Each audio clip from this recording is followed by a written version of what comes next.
par rapport à eux toujours vivre le bien tu fils bilile le kamalo bana ebele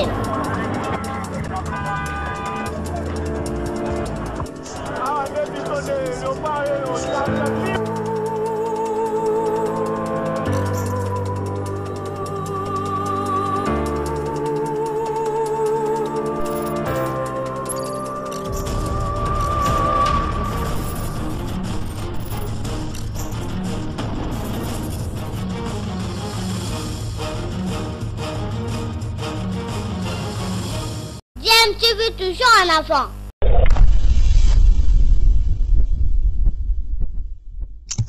Bana de ringue dora, yabino ya ngoyo, ale tombola drapeau, tombola.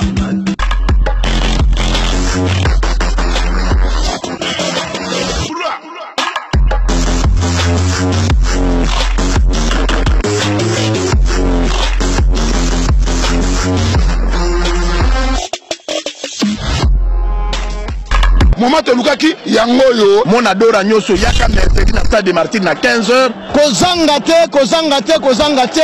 Soko zangi mercredi, balokayo. Boya kotala, comité élu. Comment on va djogo na bino? Elibusia na ngai. André eza ofele. Na bengi mon adora tous les 24 communes. Dora oye. Bajak baza ebele a ebele. Ba djogo ya kosakana te. 2017, 2018, eza PTT na DCMP. Présentation de nouveaux membres du comité de direction du Daring Club Motema Pembe. Mercredi na 15h, 12h, si la gagne place.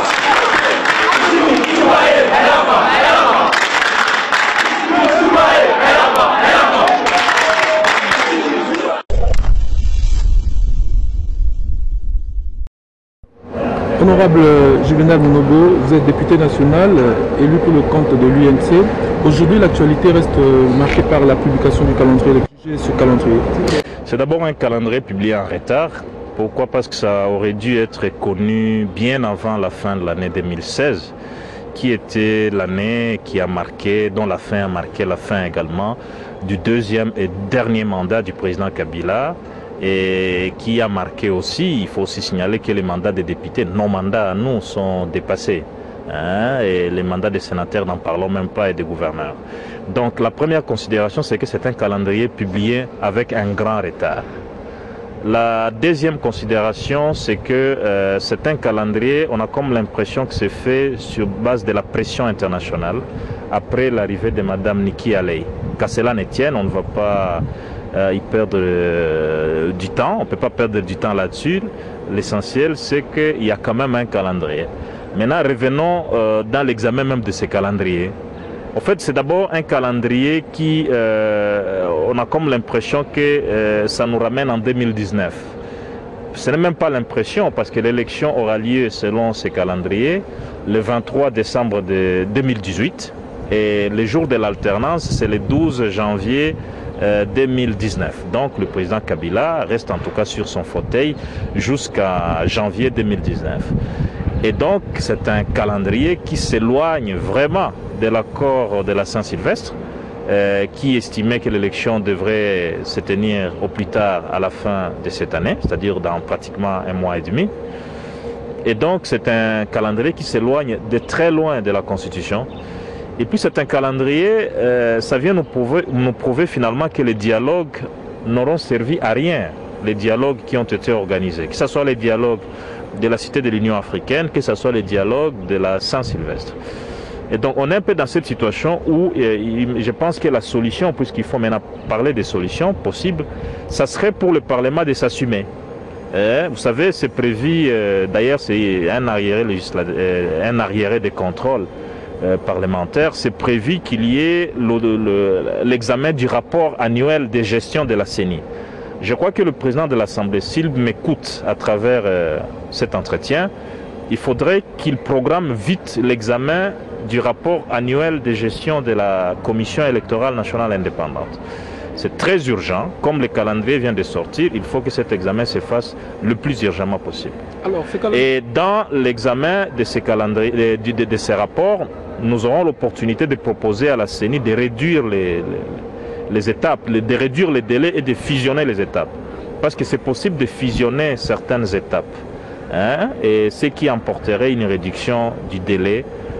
Pourquoi? Parce que c'est possible de faire 2-3 choses durant la même tranche de temps, au lieu d'allonger les choses et d'attendre qu'une étape finisse totalement pour commencer une autre. Donc il faut tout faire pour réduire. C'est vrai, on est dans les glissements, mais il faudrait surtout pas qu'on glisse trop. Parce que ce qui arriverait à la fin de l'année, il n'y a personne qui peut prévenir ça. Il y a la grogne, il y a les mécontentements, vous n'avez qu'à ouvrir les réseaux sociaux pour voir. Et tout ça, ce n'est pas de bon augure. Il faut un sursaut patriotique au niveau de l'Assemblée nationale.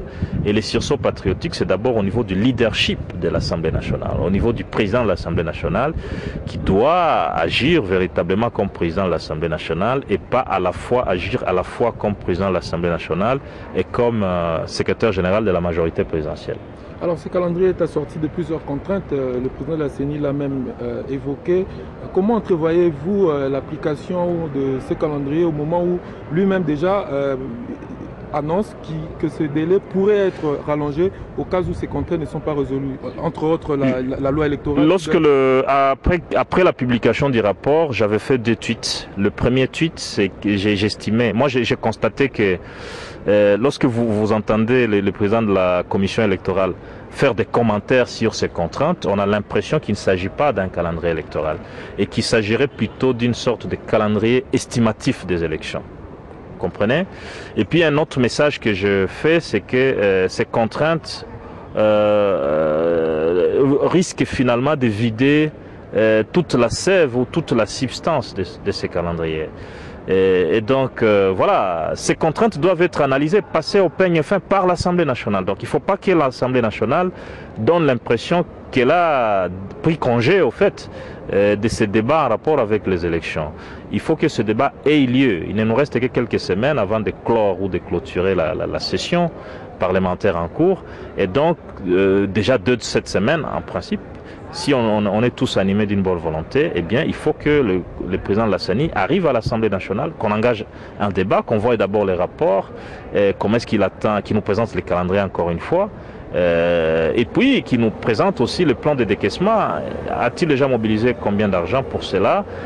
L'état des dialogues qu'il a avec les partenaires extérieurs pour financer les élections. Bref, il faut que la question électorale soit traitée à l'Assemblée nationale. Pourquoi? Parce qu'au niveau du CENSA, les lignes ne bougent pas. Il y a un Conseil national de suivi dont la constitution a été, la mise en place a été contestée, y compris par ma famille politique, l'UNC. Et donc, on ne compte peut-être pas trop sur ce CENSA-là. Eh bien, on ne peut pas ne pas compter sur l'Assemblée nationale, même si le mandat est déjà dépassé. Il faut que l'Assemblée nationale sauve la situation. Et pour que l'Assemblée nationale sauve la situation, il faut que les députés de toute tendance voient le travail qui fait la CENI et proposent des ajustements nécessaires pour que les choses se passent sans amplifier les risques, sans amplifier le potentiel de violence. Il faut tout faire. Plus on s'éloigne de la Constitution, plus on s'éloigne de l'accord de la Saint-Sylvestre, on amplifie les risques de contestation, les risques de violence, et ce n'est pas une bonne chose. Honorable Juvenal, vous êtes député national. Nous sommes à la session voulue budgétaire, la session de septembre. Jusque-là, le projet de loi le projet de loi de finances n'est pas encore déposé. Que vous inspire ou comment entrevoyez-vous cette problématique alors que la session, comme vous l'avez dit tout à l'heure, tend à sa fin? Ça, c'est une inquiétude parce que c'est une session budgétaire. Il y a le budget de l'État pour l'exercice 2018. Il y a les questions en rapport avec les élections, les questions électorales. Il y a d'autres lois qui devraient être examinées. Et donc, c'est aussi une autre urgence. J'ai parlé des élections, mais on ne peut pas organiser les élections sans argent. Donc, il faut parler du budget de l'État. Mais il faut que ça soit un budget réaliste. Ce n'est pas ce que je lis ce matin chez vos confrères de Zoom Echo, qu'on s'apprêterait à présenter un budget qui graviterait autour de 40 milliards de dollars. C'est une blague. Pourquoi? Parce que qu'est-ce qu'on a produit pour avoir un tel budget? Quand est-ce que les grandeurs macroéconomiques se sont stabilisées pour avoir un tel budget? Et donc ça risque d'être un budget qui va accroître davantage l'inflation. ça risque d'accroître l'inflation et ça risque, à moins qu'on nous dise qu'on va recourir à la planche à billets. Et si on recourait à la planche à billets, eh bien, on s'éloignerait de la normalisation qu'on souhaite bien voir arriver. Donc, nous sommes très curieux sur cette question qui nous présente le budget. Il ne faut pas seulement que ce soit un budget ambitieux, mais il faut que ce soit un budget réaliste. Et nous veillerons au grain pour que nous ayons effectivement un budget réaliste. Un dernier mot, peut-être un message que vous allez lancer à l'opposition qui semble être unie depuis un certain temps. Hier, on a entendu un communiqué concernant la publication du calendrier qui n'est pas malheureusement venu. Mais qu'est-ce que vous pouvez dire à toute l'opposition de manière générale concernant notamment le processus électoral et bien évidemment la situation politique en RDC? D'abord, il faut pas donner l'impression que l'opposition, les opposants en fait, c'est pas vous. Les opposants ne doivent pas donner l'impression que ce qui le réunit, c'est des circonstances ponctuelles. L'arrivée d'une ambassadrice, de l'ambassadrice Niki, ou une circonstance lors du dépôt d'un mémo. Il faut pas, ça ne donne pas bonne impression.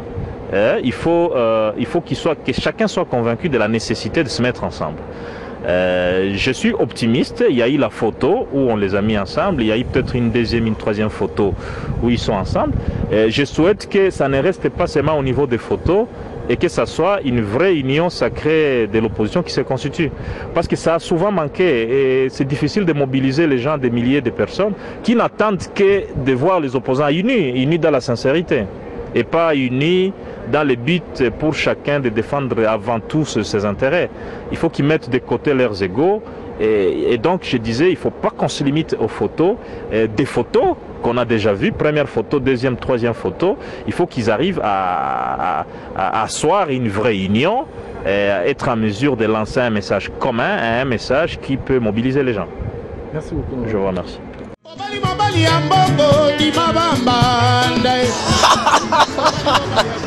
Vendredi Sepelas. Vendredi 10 novembre 2017 à 22h, Soukaina.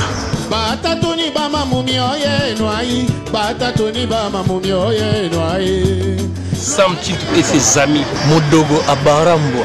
Gigi Fall, Willy Boula. Champion du Capella. Simolo Katondi. Miss Nicole Nakokate, Nakangase Motema. 34 rue du Vieux Chemin de Saint-Denis. 92 390. Villeneuve-la-Garenne.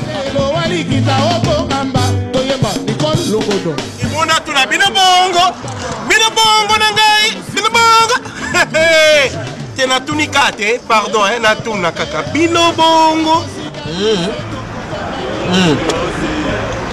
Potonde maka.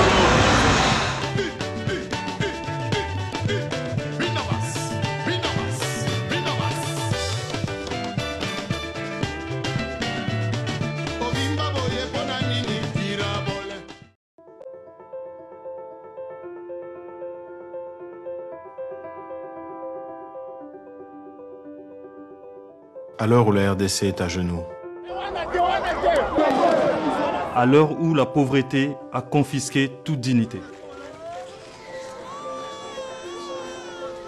à l'heure où on pille, tue et viole tous les jours en toute impunité. Well, we've seen similar scenes all around the city. People are out in the streets shouting Kabila out. à l'heure où le mot justice, droits de l'homme, démocratie et état des droits ont perdu tout leur sens. À l'heure où les pouvoirs nous violent notre constitution. Les élections doivent être convoquées. Des Congolais ont décidé de dire stop. Stop. Stop. Stop. Stop. Stop. Je ne suis pas une victime, je ne suis pas à genoux. J'ai le front dressé, je suis un Congolais debout. Debout. Debout. Debout. Si comme nous, vous pensez que la RDC souffre d'avoir été trahie par ses dirigeants. Si comme nous, vous pensez que le pouvoir est en train de se maintenir en violation de la Constitution. Si comme nous, vous pensez que le Congo mérite mieux. Si comme nous, vous pensez que l'alternance doit se faire en 2017 et que la responsabilité citoyenne doit s'imposer à la violence d'État. Alors, rejoignez notre grand mouvement citoyen. Devenez un Congolais debout. Quel que soit votre parti politique, quelle que soit votre conviction religieuse, quel que soit votre lieu de résidence. Parce que tous ensemble, nous pouvons sauver la RDC en 2017 et ramener la paix, la stabilité et la légitimité dans le respect de nos lois. Naza Congolais debout. Je suis un Congolais debout. Je suis une Congolaise debout. Congolais Mouimane. Je suis un Congolais debout. Je suis une Congolaise debout. Je suis un Congolais debout. Je suis un Congolais debout. Naza Congolais, Yakoté les mains. Debout Congolais. Je suis un Congolais debout. Je suis un Congolais debout. Et toi? Rejoignez-nous sur lescongolaisdebout.com.